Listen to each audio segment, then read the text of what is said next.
바울이 빌립보에 이르렀습니다. 그런데 하나님께서 예비해 놓은 만남이 있습니다. 바로 루디아라고 하는 여인입니다.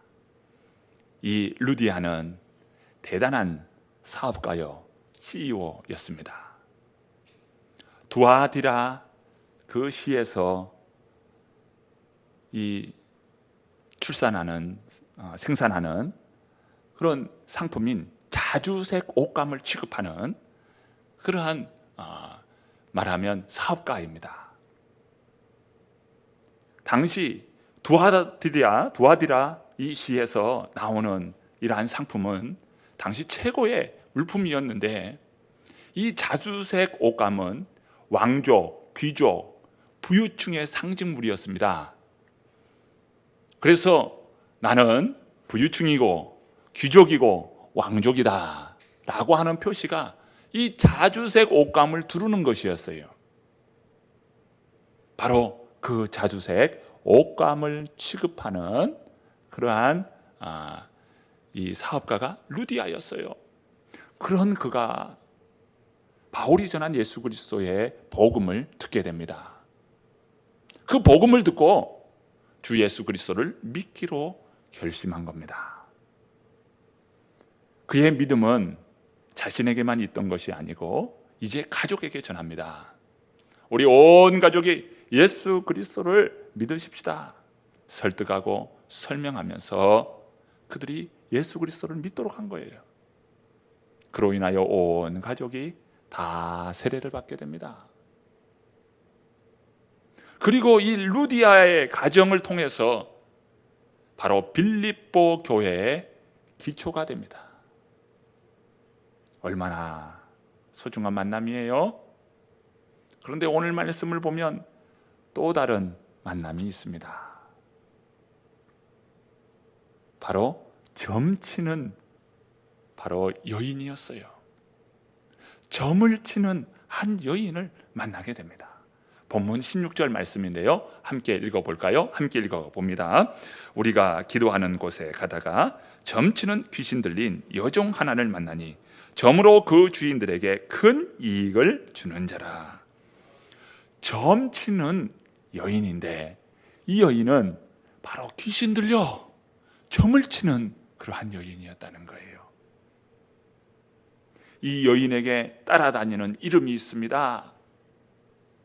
그 이름은 비단구렁이입니다. 점치는이라고 하는 이 낱말은 바로 비단구렁이, 피톤이라고 하는 이 헬라어 단어입니다. 그리스 이 신화에 나오는 델포스의 신, 구렁이 신입니다. 이 구렁이 신은 신탁을 받아서 세상에 전하는 그런 일을 했어요. 바로 이 여인에게 붙은 이름이 있는데 바로 그것은 구렁이, 뱀이라고 하는 이름이 따라다녔어요. 이 여인은 주인이 있어서 그 주인에게 유익을 주고 돈을 벌게 하는 그러한 여종이었습니다. 자, 본문 17절 말씀 함께 읽어봅니다. 읽습니다. 그가 바울과 우리를 따라와 소리질러 이르되 이 사람들은 지극히 높은 하나님의 종으로서 구원의 길을 너희에게 전하는 자라 하며, 이 귀신 들린 여종이요 바울 일행을 따라다니면서 말하기를 이 사람은 지극히 높은 하나님의 종으로서 구원의 길을 너희에게 전하는 자라, 이렇게 말하는 것입니다. 바로 바울의 정체를 알았다는 거예요. 영은 영을 알아봅니다. 한 번은 예수님께서 무덤 사이를 지나는데 그 무덤 사이에 귀신 들린 한 사람이 있었어요. 예수님이 뭐라 하지도 않았는데 그 귀신 들린 한 사람이 예수님 앞에 꿇어 엎드려서 한다는 이야기가, 우리를 멸하러 왔나이까?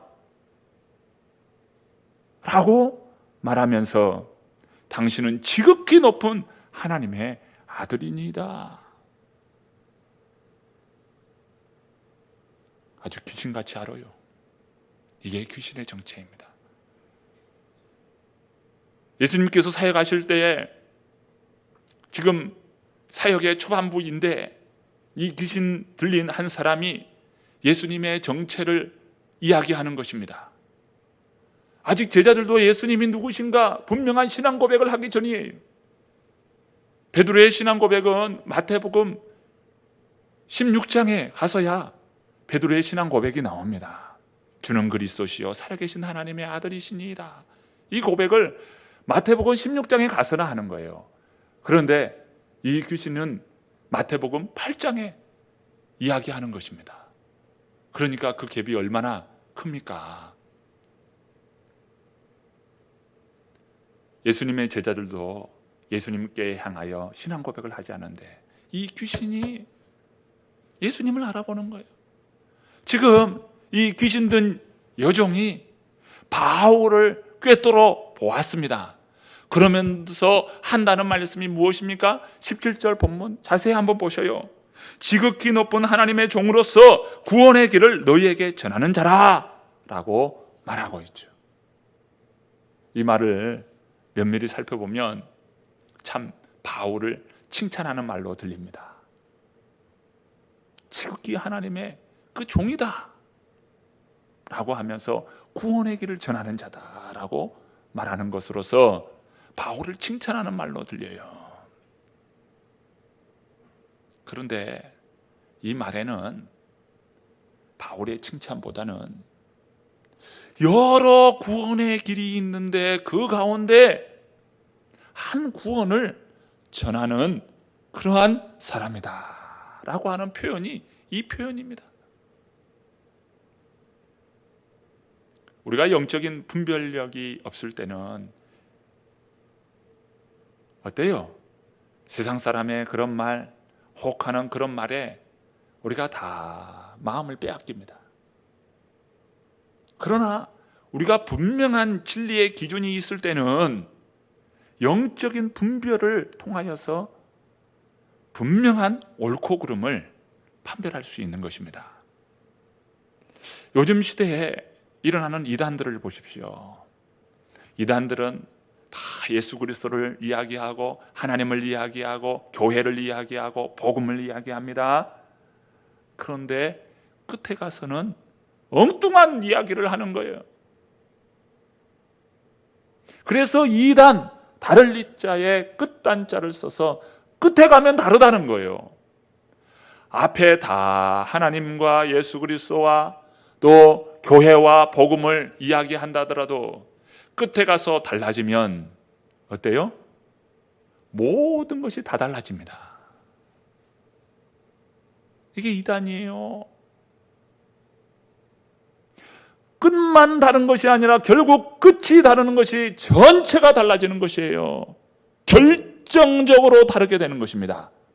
이 이단이에요.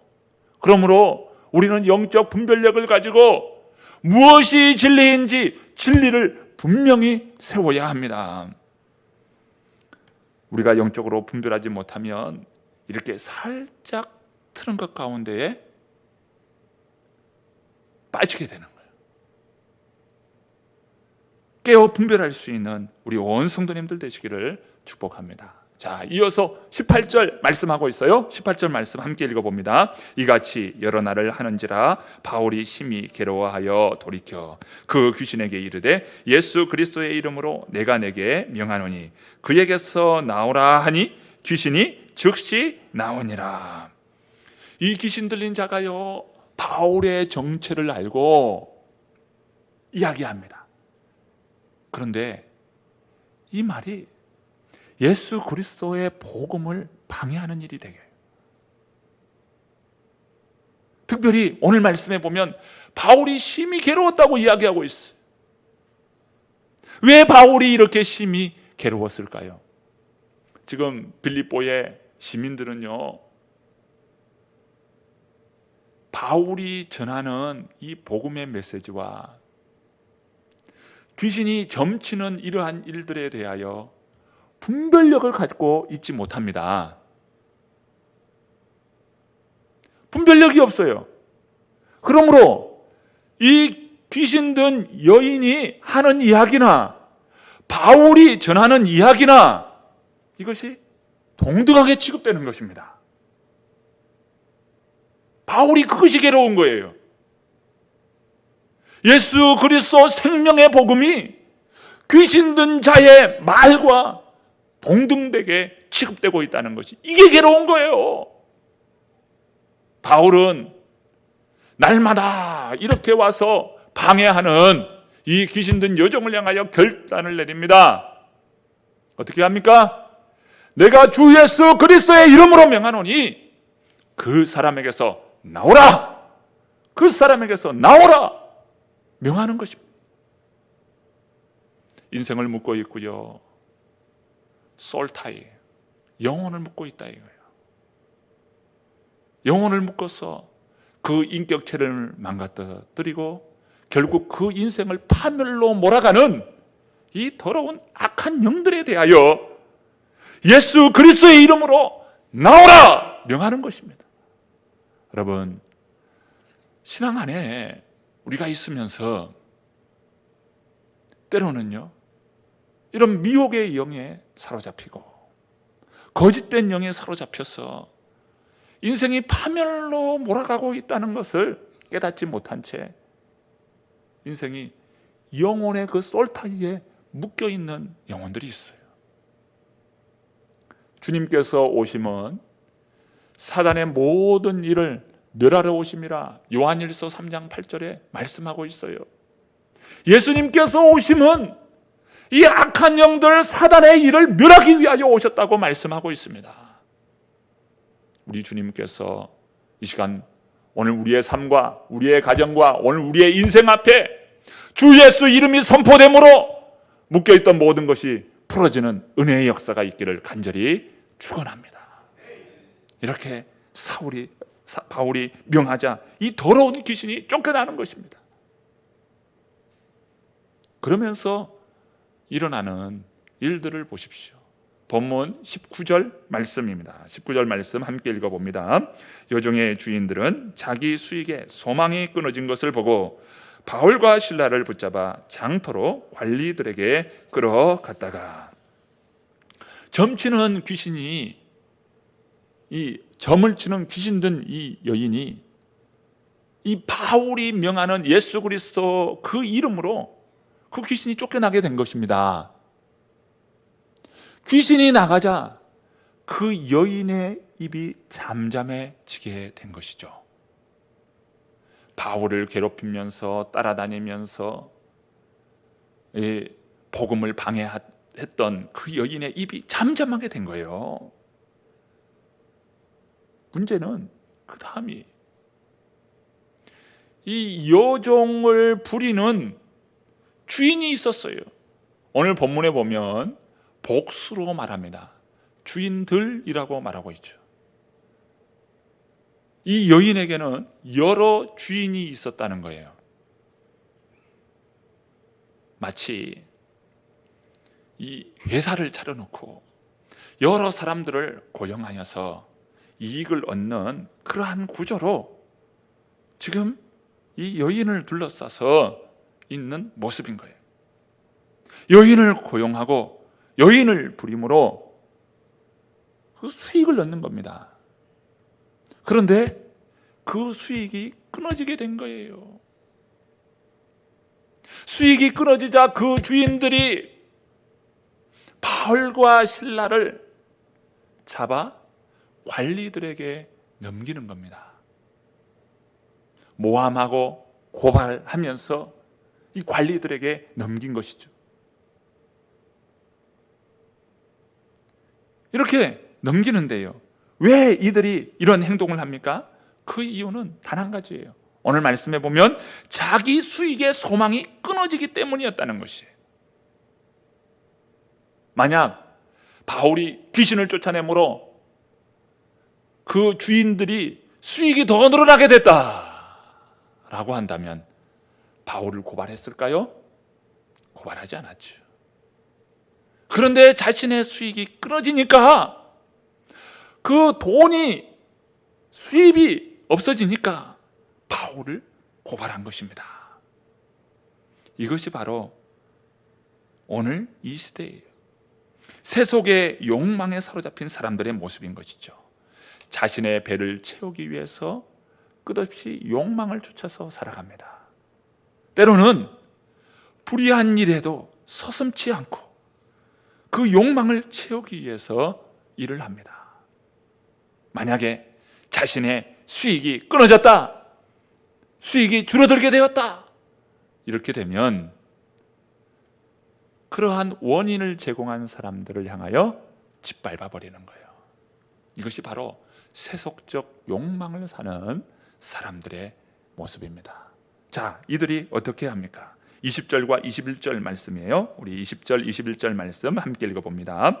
상관들 앞에 데리고 가서 말하되 이 사람들이 유대인인데 우리 성을 심히 요란하게 하여 로마 사람인 우리가 받지도 못하고 행하지도 못할 풍속을 전한다 하거늘.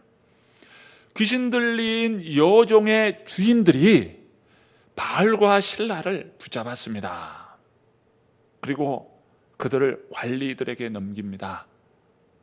관리들에게 넘길 뿐만 아니라 집정관들, 그러니까 빌립보 그 시의 최고의 지도자인 바로 집정관들에게까지 바울에게 넘기고 고발합니다. 지금 오늘 그들이 고발하면서 가장 먼저 고발의 이유를 무엇으로 들고 있나요? 저들은 유대인인데, 유대인이라고 고발하는 거예요. 가장 먼저 저들은 유대인인데 왜 저들이 유대인을 두고 이야기했을까요? 바울이 이 빌립보시에 도착하기 전 1년 전에 로마 황제인 글라우디오 황제가 명을 내립니다. 칙령을 내리는 거예요. 로마시에 있는 모든 유대인들은 추방하라 라고 하는 명을 내렸어요. 로마 시민권이 없는 유대인들은 다 추방을 당했습니다. 그 추방당한 일이 또 사도행전 18장에 나와요. 그 메시지가 나옵니다. 그런데 추방을 하는 거예요. 그 명령이 있었어요. 지금 그 명령을 받고 난 이후 1년이 지난 겁니다. 그러니까 이 빌립보시는 작은 로마이잖아요. 이 사람들은 로마 시민권자들로서 황제를 존경합니다. 그리고 자신들이 로마 시민권을 대단히 자랑스러워하면서 자랑하는 그러한 사람들이었어요. 자신들의 이 도시는 황제의 도시다, 로마시의 직할시다, 이런 자부심을 가지고 있던 그들이었기에 유대인들을 추방하라 라고 하는 이 황제의 명령에 대하여 그들은 인식하고 있었던 거예요. 그러니까 가장 먼저 고발의 배경이 저들은 유대인이라는 거예요. 바울 일행 가운데에 바울과 실라만이 있었던 것은 아닙니다. 바울이 떠나오면서 2차 전도 여행하면서 루스드라를 들리죠? 사도행전 14장이죠? 루스드라를 들리면서 누구와 합류합니까? 디모데를 합류시키죠. 그래서 2차 전도 여행 지금 진행하는 동안 디모데가 합류되고 있습니다. 뿐만 아니라 사도행전 16장 10절부터 문체가 바뀌어요. 주제 문체가 바뀝니다. 바로 우리라고 하는 문체로 바뀌게 돼요. 우리가 배를 떠나 또 우리와 함께, 이런 표현이 16장 10절 이후부터 우리 문체가 등장해요. 이것은 무엇이냐면 바로 이 사도행전의 저자인 누가가 지금 합류하고 있다는 것이에요. 그래서 문체가 우리라고 하는 문체로 바뀝니다. 이 우리 문체가 또다시 등장하는데 바로 사도행전 27장과 28장에 우리 문체가 다시 등장합니다. 이것은 무엇일까요? 바울이 로마행을 갈 때, 로마로 향할 때 누가 합류하고 있다는 것이에요. 그런데 디모데와 누가는 지금 이들이 붙잡지 않았어요. 왜 붙잡지 않았을까요? 디모데는 그의 아버지가 헬라 사람이에요. 이방인이에요. 누가는 아버지와 어머니가 다 이방인입니다. 그러니까 이들이 고발의 근거를 유대인으로 잡고 있는 거예요. 그래서 바울과 실라, 온전한 유대인인 바울과 실라를 붙잡은 것입니다. 이것이 배경이에요. 바울과 실라를 붙잡았어요. 자, 그리고 난 다음 벌어진 일이 무엇입니까?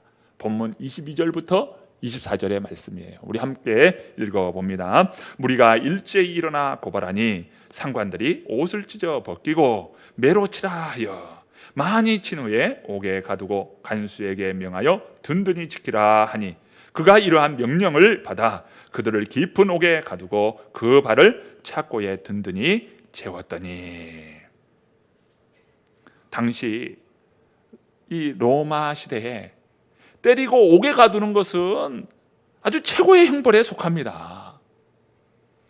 본문에서 매를 쳤다라고 표현하고 있는데 오늘 23절에도 말씀하죠. 많이 친 후에 라고 말하고 있어요. 그저 한두 대 정도 치고 끝나는 것이 아니라 그의 옷을 벗기고 매로 치는데 매우 많이 쳤다는 거예요. 이렇게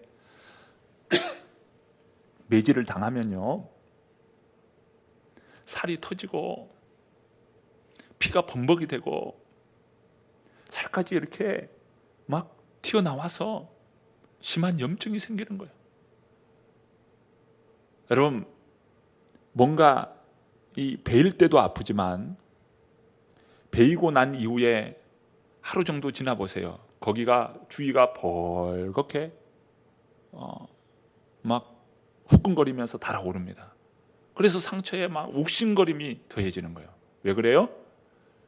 처음 베일 때는 베인 부분의 상처에 그 따끔거리는 것이지만 그 이후에는 이제 염증이 생겨가지고 그게 아픈 거예요. 염증 반응이 일어나는 거예요. 이 당연한 반응입니다. 우리 몸에 일어나는 당연한 반응이에요. 이 바울이 그렇게 매질을 당하고 얼마나 고통스러웠겠어요. 어떻게 이러한 형벌을 취할 수 있을까?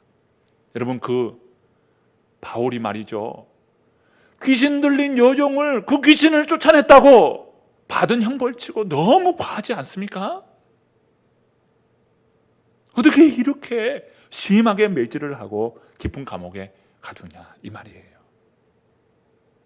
이것이 바로 세상입니다. 왜 이들이 이렇게 행동을 했나요? 이러한 일이 왜 일어났나요? 바로 돈 때문이에요. 돈 때문에 사람을 죽이기도 하고 배신하기도 하고 형제 간에도 멀어지는 그런 일들이, 돈 때문에 일어나는 일들을 우리가 왕왕 보지 않습니까? 돈 때문에 일어나는 일이에요. 사도행전 16장에 바울이 루스드라에서 복음을 전할 때 나면서부터 못 걷는 한 불구자가 있었어요. 바울과 바나바가 복음을 전하면서 그에게 명할 때 그 안진뱅이, 그러니까 나면서 못 걷는 그러한 자가 일어나게 됩니다. 놀라운 기적을 보았죠. 그때 이 루스드라의 이 시민들이 어떻게 합니까? 재물을 가지고 와서 바울과 바나바를 스스와 허메라고 하면서, 제우스와 헤르메스라고 하면서 상을 차려놓고 제사하려고 했어요. 무슨 말입니까? 그 루스드라 시민들이 보기에는 바울과 바나바가 하늘에서 인간의 몸을 입고 온 신이다, 이렇게 여겼어요. 신이다, 저들은 신이다. 그것이 바로 제우스다, 헤르메스다라고 하는 것입니다. 그러한 칭호였어요. 최고의 신 제우스가 내려왔다. 그렇게 바울과 바나바를 추앙했습니다. 그랬던 사람들이 그 루스드라에서 바울을 향하여 돌을 던져서 죽였어요. 그래서 성 밖으로 내다버리지 않습니까? 어떻게 사람들이 이렇게 돌변하나요? 얼마 전까지만 해도 바울과 바나바를 향하여서 신이다 라고 하면서 추앙했던 사람들이 이제는 돌을 던져서 바울을 죽이는 겁니다. 무엇 때문일까요? 그들의 이익입니다. 이익. 개인적인 이익, 장사의 이익, 가정의 이익, 이것 때문에 바울과 바나바를 향하여서 돌을 던지는 것이죠.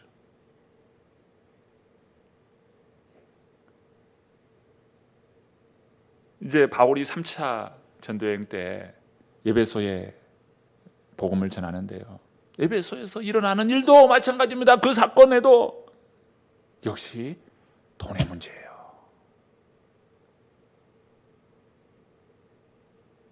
세상은 말이죠, 이 돈을 하나님으로 섬기라고 이야기합니다. 돈이 하나님이라는 거예요. 그 돈 때문에 사람이 죽어가고, 그 돈 때문에 이간질이 되고 원수가 되고, 그 돈으로 말미암아 인간의 윤리와 인간의 도덕성과 인간의 파멸로 가고 있음에도 불구하고 그 돈을 하나님처럼 섬겨라, 돈이 하나님이라고 여기는 이런 세대 속에 있어요. 이것이 우리가 살아가고 있는 세상입니다. 세상은 돈을 하나님처럼 섬기라고 이야기하고 있어요. 그런데 어떻습니까? 우리는 그러한 선동에 넘어갈 사람들이 아닌 것이죠. 세상의 모든 돈을 다 합치고서도 한 생명이 천하보다 귀하다고 주님께서 가르쳐 주셨습니다. 한 생명이 천하보다 귀하다. 영원한 하나님 나라의 가치, 하나님만이 채울 수 있는 그 영원한 생명의 가치, 이것을 있는 자들의 모습인 것이죠. 온 천하를 두고도 한 생명이 천하보다 귀하다. 여러분, 바로 하나님 나라의 가치가 오늘 저와 여러분에게 있기를 바랍니다. 바울의 모습을 보는데 이 바울의 모습은 바로 하나님 나라 가치로 채워진 자의 모습입니다. 그는 이렇게 흠씬 매질을 당하고 그런 깊은 감옥에 갇히게 되었습니다.